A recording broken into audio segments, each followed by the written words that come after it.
እረኛዬ ነው፣ የሚያሳጣኝም የለም። በለመለመ መስክ ያሳድረኛል፣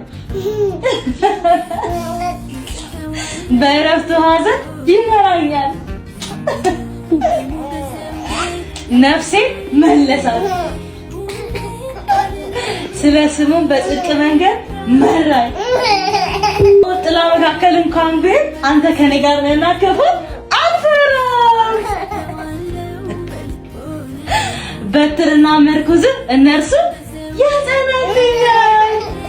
አሜን አሜን። በፊቴ ገበታን አዘጋጀህልኝ፣ በጠላቶቼ ፊት ለፊት ራሴን በዘይት ቀባህ። ጽዋዬም የተረፈ ነው። ቸርነትና ምሕረት በሕይወቴ ዘመን ሁሉ ይከተሉኛል። በእግዚአብሔርም ቤት ለዘላለም